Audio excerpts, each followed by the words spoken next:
Jangan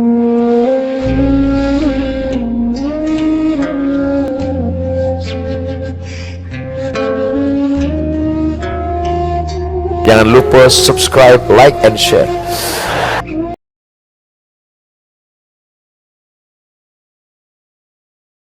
Tidak ada negara komunis yang benar-benar mensejahterakan rakyatnya. Dia hanya berbohong. Kita udah punya contoh kok di Cina.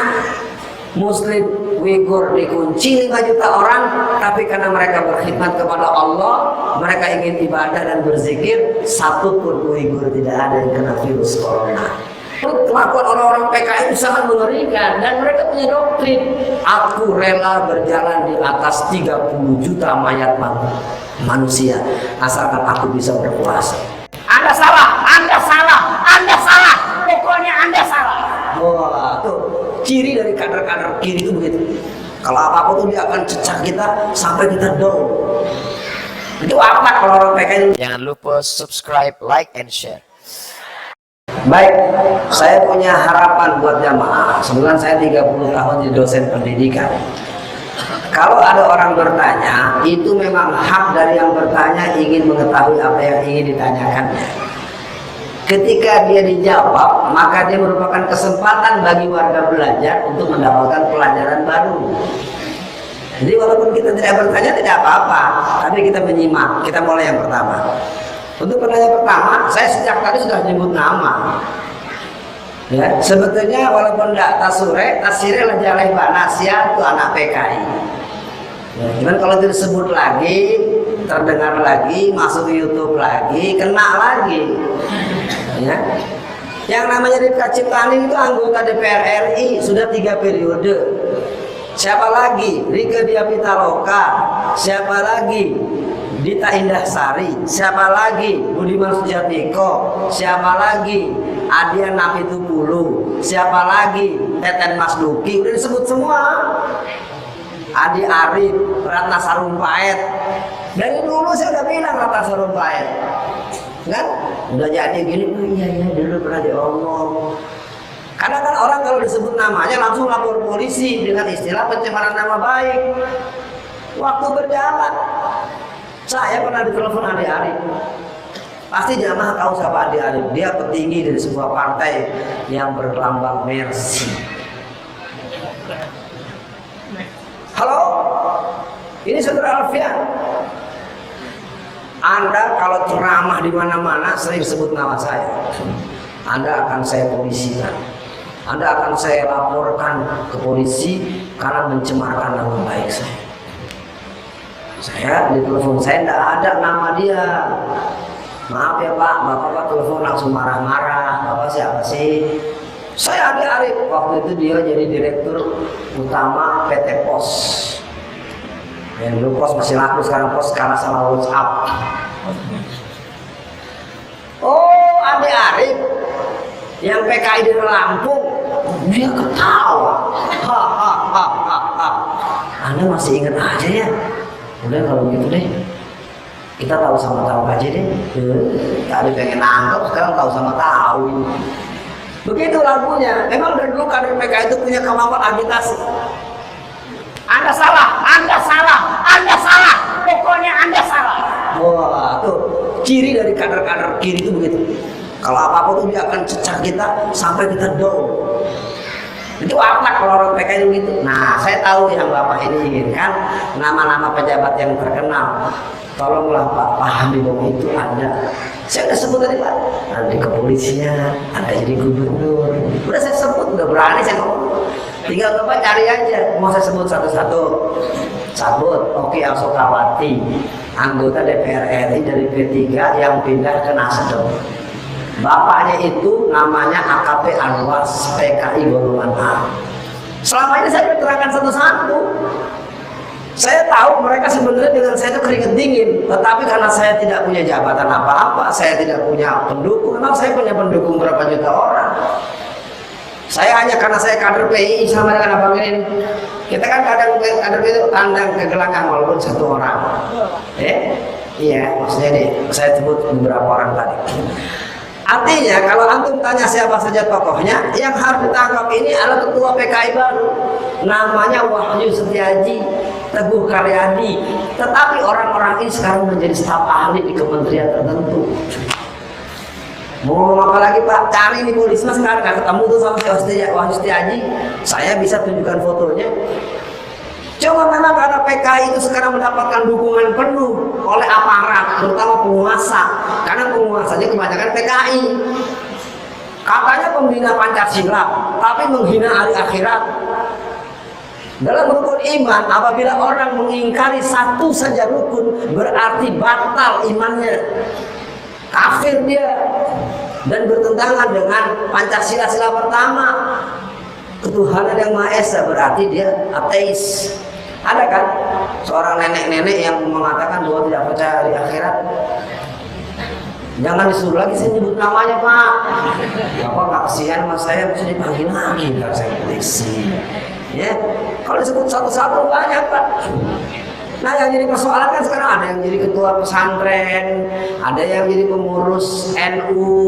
Ini saya berani ngomong nih, karena menjelang meninggal ketua PBNU terdahulu yang bernama Kiai Haji Hasyim Muzadi itu Ambo datang ke rumahnya, ada bersembilan, ada Ambo, ada Kiai Sobri Lubis ketua FPI, ada Munarman dan ada beberapa kawan-kawan lain.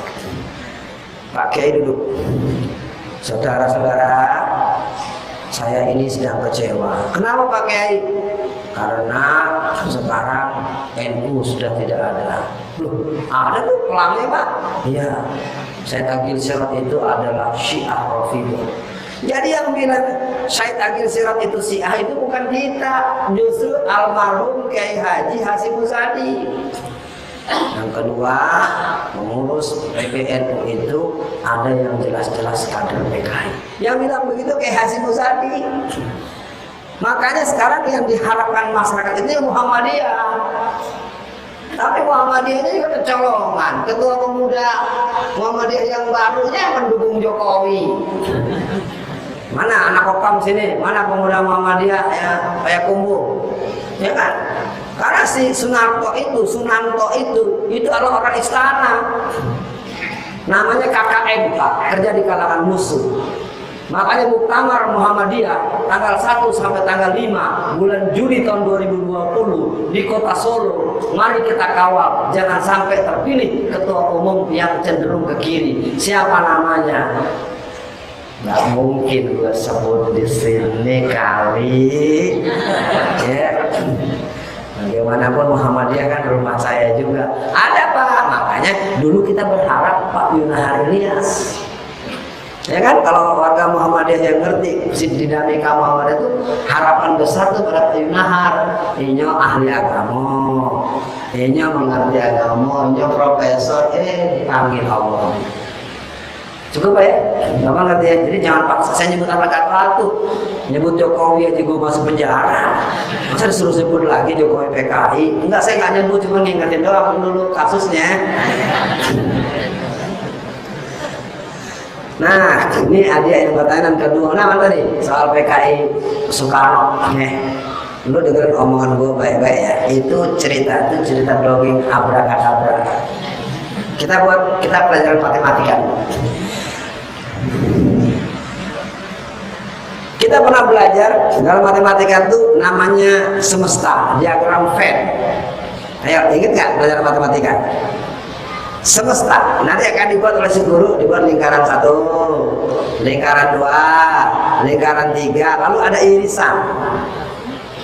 Irisan ini namanya PKI. Sekarang saya tanya, kalau nggak ada PKI-nya, ada pemberontakan nggak tahun 65? Semua jawab. Kalau tahun-tahun itu tidak ada PKI-nya, ada pemberontakan nggak tahun 65? Selesai. Karena kelompok komunis ini memang kalau saya buka dalam bentuk referensi yang tegas, itu sudah menjadi referensi di beberapa universitas di Prancis maupun di Belanda. Ketika tanggal 4 Agustus DN Aidin mendatangi Mao Zedong di Sungai Angsa, dia mengeluh, waduh, bagaimana caranya memenangkan komunis Indonesia? Tentaranya anti PKI. Langsung apa kata Mao Zedong? Kau ini pengecut DN Aidin. Aku untuk revolusi kebudayaan yang bisa memenangkan komunisme di Cina, aku telah membunuh 200 jenderal angkatan darat. Jadi konsep Dewan Revolusi, konsep Dewan Jenderal itu adalah konsep yang dibuat oleh Brigadir Soeparjo, jenderal atasan daripada Untung. Tapi karena Untung terlanjur jadi komandan, sementara anak buahnya Brigadir Jenderal berebut. Soekarno sesungguhnya sangat I love you dengan komunis. Jadi kalau orang-orang di Sumatera Barat itu sangat paham, sangat tahu bahwa Soekarno itu sebenarnya boleh dibilang sebenarnya dia lebih cenderung kepada komunis karena dia mendirikan PNI menggunakan gabungan kombinasi antara Samin Cui dengan konsep Mustafa Kemal Atatürk dengan formula Nasakom. Nah, jadi buat Adinda yang bertanya tadi, Soeharto, saya secara pribadi memang juga punya pertanyaan serius. Tapi saya coba simpan dulu karena PKI ini ada deh, ini ada RT gimana deh. Kalau Anda mau bilang versi macam-macam. Jadi mereka ini, nah sekarang ditanya siapa pentolannya, namanya Karmel Budiarjo. Karmel Budiarjo siapa? Dia istri dari seorang petinggi PKI namanya Budiarjo, kalau nggak salah namanya Wisnu Budiarjo kalau nggak salah. Dia bertinggal di Prancis. Nah, kelompok komunis memang mempunyai kemampuan membuat lapisan-lapisan opini. Terus terang saja, saya buka ya pengalaman saya debat di TV One. Ini buat Adinda yang bertanya, saya bukan sering, beberapa kali debat-debat tuh mereka panggil saya sebagai narasumber yang dikenal sangat konsen dengan gerakan komunis. Diundang Budiman, diundang si Fulan, diundang tokoh-tokoh muda yang dianggap cenderung PKI itu diundang. Semuanya semangat. Siap katanya, siap. Terus nanti narasumber yang anti PKI siapa? Ya ada deh, pokoknya ada, bisa ada dia. Sudah dekat hari dia penasaran, ditanya terus ke manajemen TV One. Mau tanya Mbak siapa? Tokoh yang akan menjadi lawan Anda namanya Alfian Tanjung. Saya sakit perut Mbak, istri saya melahirkan Mbak, saya mau umroh Mbak. Itu watak orang mereka itu begitu, nggak berani debat terbuka dari dulu. Sejak dulu mereka berdebat dengan Pak Nasir, berdebat dengan Hasan Bandung, berdebat dengan Kiai Hasan Ansori. Saya ngalamin dalam keliling saya ke Indonesia, bagaimana di Blitar Selatan, bagaimana di Surabaya, bagaimana di Bakung, bagaimana di Magetan. Nah, jadi saya hanya memesankan pada Adinda, soal versi yang banyak itu adalah jadi pelajaran buat kita. Saya udah kasih rumus tadi di diagram Venn. Ada ini, ada ini, ada ini, lalu PKI. Sekarang saya tanya, kalau nggak ada PKI-nya pemberontakan nggak? Ya sudah selesai. Karena pemberontakan PKI itu sebenarnya pemberontakan yang diagendakan tahun 1971. Karena pada waktu ulang tahun PKI ke-45, pidato Soekarno sangat luar biasa. Wahai para kapitalis, lihatlah aku telah bersama dengan PKI. PKI adalah pelindungku. Siapa yang ganggu PKI akan aku lawan. Tuh pidato Soekarno. 65 Soekarno itu terang-terangan mendukung yang dibubarkan Masumi. PRRI itu adalah permainan orang-orang PKI. PRRI itu bukan pemberontakan. PRRI itu koreksi pengelolaan negara kita yang keliru. Konsepnya ditulis dengan sangat bagus dengan tawaran konsep mengurus negara secara bertahap dan berjenjang. Orang-orangnya ditangkap, dibunuh. Ya, saya walaupun bagaimana saya dapat kabar dari nenek mama dan orang-orang tua yang ada di sekitar Danau Maninjau itu tank-tank itu sampai ke bawah itu dari pusat. Karena itu provokasi PKI termasuk pembubaran Masumi. Karena sesungguhnya PKI dari dulu tidak pernah punya peran apa-apa buat kemerdekaan.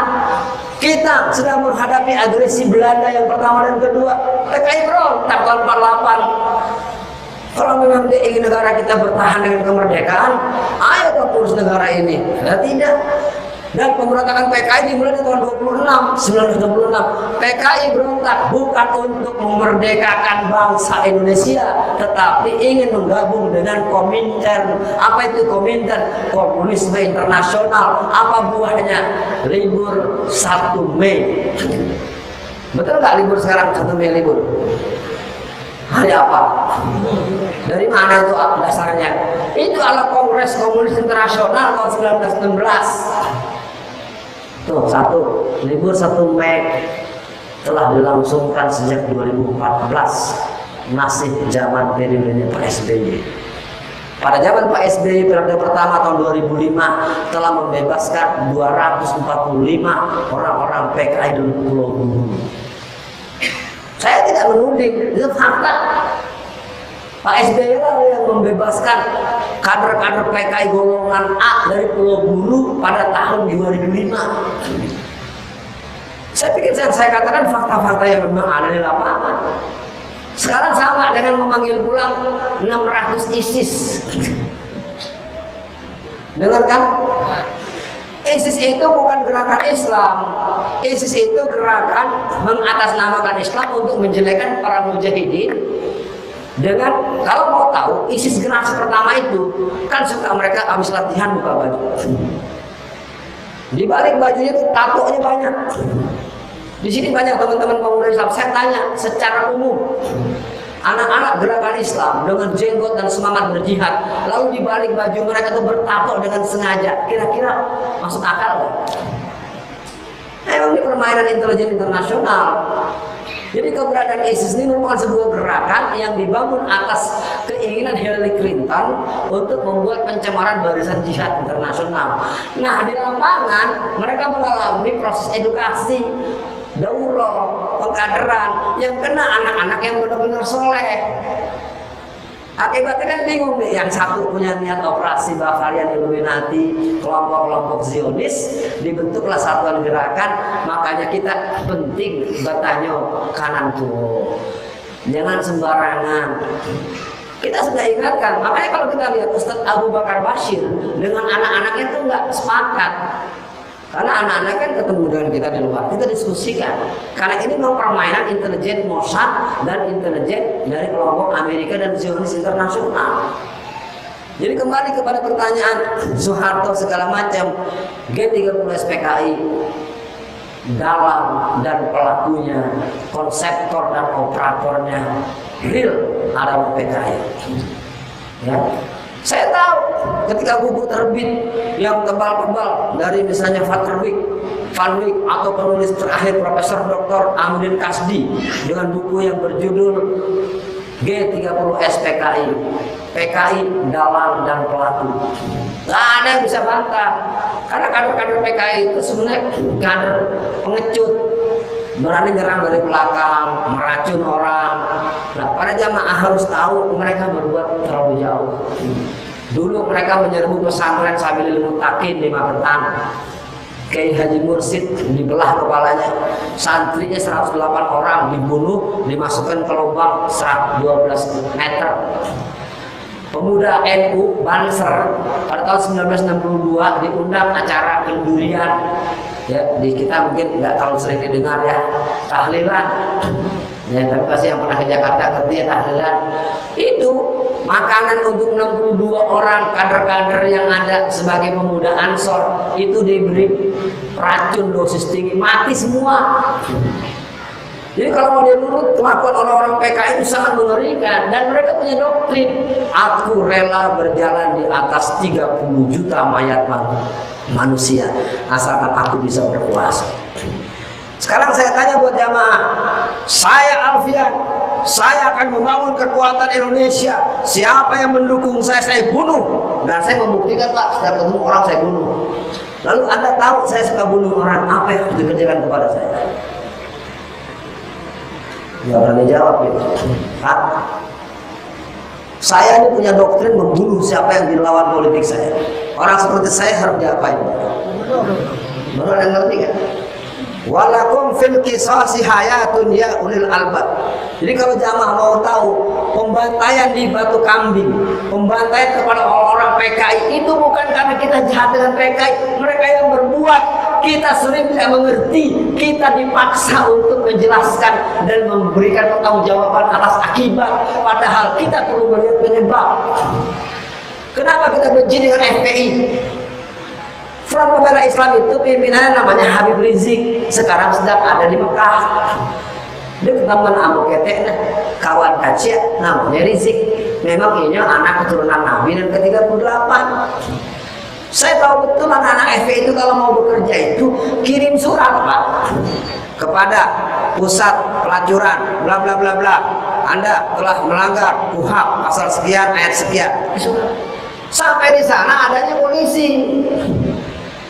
Polisi kan nggak bisa tuh terang-terangan belain pelacur, suruh anak preman bawa golok, bawa pedang. Anak FPI yang bawa surat ditusuk perutnya pakai linggis, bacok. Televisi tidak meliput. Habis ditusuk di mulut kan lapor sama teman-teman di kantor. Sekarang kita ngomong gampang lah. Kita nih berteman nih 1, 2, 3, 4, 5, 6, 7. Kita berenam nih bersepuluh. Tahu-tahu Pak, teman kita 2 orang dipukul orang di ujung jalan. Lalu kawan kita ngadu. Kita cari nggak? Kita cari karena sekarang pulang berdarah. Perutnya tembus dengan linggis. Lalu anak FPI balik menyerbu. Nah itu yang diliput oleh televisi. Pemirsa, inilah gerakan anarkis Front Pembela Islam, sebuah gerakan yang mencemarkan nama Islam. Tidak dilihat sebelumnya bahwa anak FPI bawa surat memberikan penjelasan, Anda melakukan kegiatan melanggar undang-undang pasal sekian ayat sekian, sama dengan PKI. Orang PKI dulu sudah menyuruh orang-orang tua kita untuk membuat lubang-lubang yang ada di samping-samping rumah dengan alasan nanti akan ada serangan pasukan Amerika bla bla bla bla bla. Nah, tadi itu deh ya soal Freeport ya. Freeport itu kan mulai digarap tahun 1958. Sesungguhnya Freeport itu produksi sejak tahun 62. Betul, Soekarno harus kita akui menjaga negara kita. Tapi tidak ada hubungan dengan PKI. PKI bukan orang yang punya itikat baik untuk membuat negara ini sehat dan sejahtera, tidak. Keuntungan Freeport sejak tahun 1962 sampai 2002 itu sebesar 368 titik, 350 titik, nolnya 12. Yang kita perlu pertanyakan adalah kenapa orang lain yang mengeksploitasi sumber daya alam kita bangsa Indonesia cuma kebagian 1%. Itu kan persoalan di PR. Jadi kalau dikembalikan pada pertanyaan tadi, PKI masa lalu, tapi PKI punya ART baru, itu yang bikin saya pusing. Kita nggak sepakat, kita nggak setuju ada PKI. PKI-nya ada di istana, ada di DPR, ada di gubernuran, ada di kejaksaan, ada di kepolisian. Saya narasumber resmi Dewan Anas, Dewan Pertahanan Nasional. Jadi kalau boleh dibilang, saya menyebut begini bukan dalam konteks terkabur, artinya kan nggak masuk akal. Kalau ada orang, ya, narasumber resmi negara di penjara, lalu orang itu dituduh bertentangan dengan negara. Gila yang ngomong pengen nangkep ini. Terbalik-balik, nih mas, sebentar mas.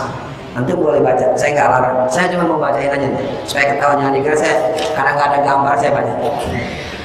Konstitusi dan pokok-pokok program umum Demokrasi Rakyat Indonesia, Partai Komunis Indonesia, Jalan Rakyat 2010. Lihat-lihat boleh, tapi jangan dibawa.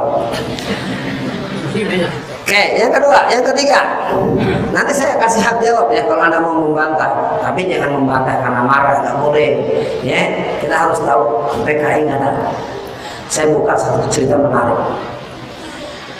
Ketika DNID terkejut pada tanggal 8 bulan Januari tahun 1965, kurang lebih 8 bulan sebelum pemberontakan PKI, ada seorang kader PKI perempuan yang bernama SK Trimurti. Dia menemui dengan Aidit. Wahai Aidit, saya mau keluar dari PKI. Padahal SK Trimurti dan beberapa tokoh-tokoh itu terkenal sebagai militan PKI. Kenapa mau keluar? Saya sudah keliling ke negara-negara komunis di seluruh dunia. Tidak ada negara komunis yang benar-benar mensejahterakan rakyatnya. Dia hanya berbohong. Kita udah punya contoh kok di Cina. Muslim Uighur dikunci 5 juta orang, tapi karena mereka berkhidmat kepada Allah, mereka ingin ibadah dan berzikir, satu pun Uighur tidak ada yang kena virus corona. Tapi sekarang yang terjadi di Wuhan sudah 40 juta orang yang terkunci, nggak boleh keluar. Kabar terakhir yang mati sudah 24.000 orang. Tapi berita itu kemudian dihilangkan dari link internet. Jadi jelas komunisme itu bukan punya kita deh ya. Tolong camkan baik-baik. Saya tidak memaksakan pendapat saya. Memang kebanyakan tidak ada pengimbangan akademis. Ini pertanyaannya bagus tadi. Kenapa bisa besar?